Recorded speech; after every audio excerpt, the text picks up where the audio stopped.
Hello, beautiful people of the internet. How are you doing today? My name is Jackie and welcome back to my YouTube channel. Today in this video, I'm going to be going over all of the rules for my Scrabble TBR game. Now, you might be someone who has never seen my TBR game before and you're just encountering this video a while in the future, or perhaps you're someone who has been watching my YouTube videos and you're here to learn about the new TBR game rules and format changes as of March 2022.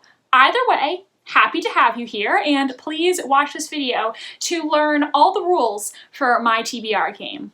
So basically, for my TBR game, every single month I spell 5 words in Scrabble, and those 5 words act as my prompts for the month. I can spell whatever words that I want as long as they can be found in the Scrabble dictionary, and there are no proper names allowed. I'm sure many of you have played Scrabble before. Basically, I will reach into a pouch that has a bunch of letter tiles in it. I will pull out 7 tiles, and then I will spell whatever word I want based off the letters that I have. I like playing this game because it gives me a bit of freedom of choice because I get to choose what words I want to spell and how I want to interpret them. So, for example, if I spelled the word woman, I could read a book written by a woman. I could read a book with the word woman in the title. I could read a book with a woman on the cover. You get the idea. Now, as you probably know if you've ever played Scrabble, every letter tile has a number attached to it. That's how many points each letter is worth. And in order to collect the points from a word, I have to successfully complete that TBR prompt. I only get the points for the prompts that I successfully complete during the month, and the goal, as it was before, is to reach 150 points. In the past, when I reached 150 points, I would give myself a free pick on the next month's TBR. However, that's going to be slightly different now in order to make the game a little more difficult, and also more like a real game of Scrabble. Let's just say in the month of March, I am starting off with 0 points. So in March, I will spell 5 words on that month's TBR.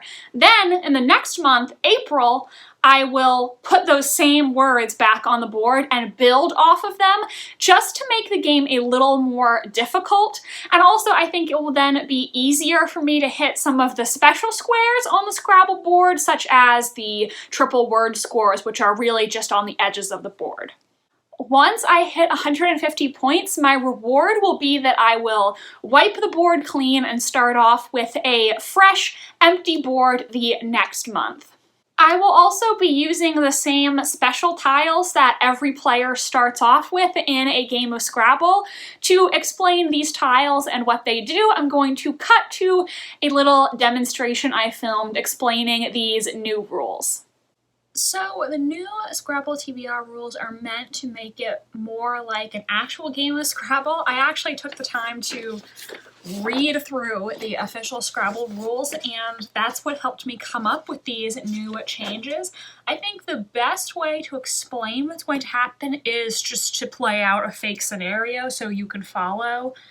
Basically, my games are now going to be cumulative, and I will have the 3 tiles that every player starts off with in the beginning of a game of Scrabble. So I just spelled 5 random words with some of the first letters I pulled out of the bag. They don't mean anything. Most of these I have no idea how I would use them as a prompt, but this is simply an example. Let's say that in March I spelled these 5 words for my TBR prompts for that month.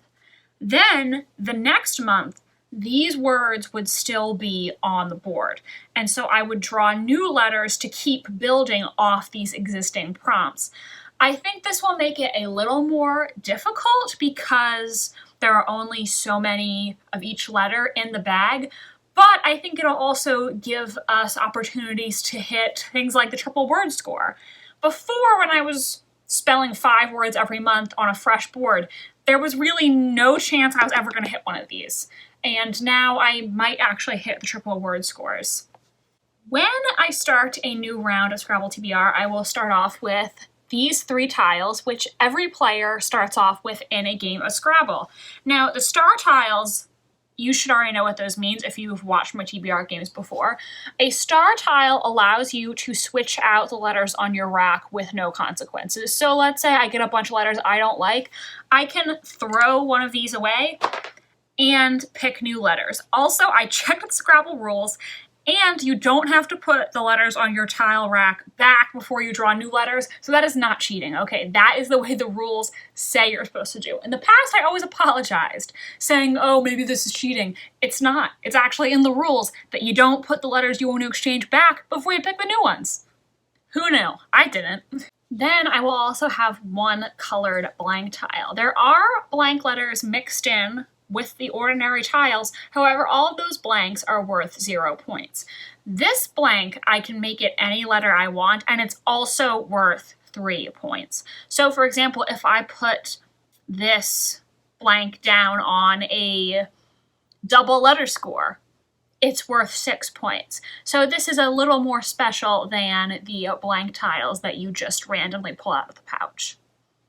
I think it'll be a little better this way because I found that I don't always need the star tile every single month.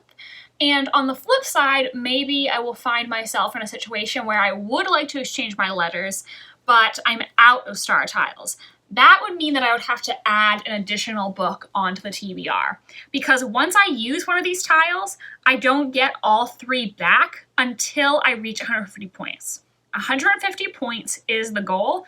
Once I reach 150 points, I win the round and the entire board swiped clean, and I get all my tiles back for the next round that starts the next month. Make sense? So I think that is pretty much it for all of the rules about Scrabble TBR. If you have any questions, you can comment down below and I will respond to you. I hope I did a good job explaining everything. I think it will make sense once you start watching the actual TBR games and see how they go. If you have any ideas for words that you think would make a good reading prompt, do let me know in the comment section. I actually keep a list of different prompt ideas my subscribers have suggested, or just ones that pop into my head that I want to remember for a future TBR game. So if you have any ideas, do let me know. I will make note of it and potentially use your suggestion in a future TBR game. With that being said, I think this is pretty much it. If these new changes don't work out, then I reserve the right to change my mind, but I'm gonna try it out for a few months and see how things go with this new change. Once again, let me know in the comments if I didn't explain anything well or you have any further questions, and I will link my TBR game playlist at the end of this video so you can jump right back to whatever video it was you were watching. Thanks, and I'll see you in a minute.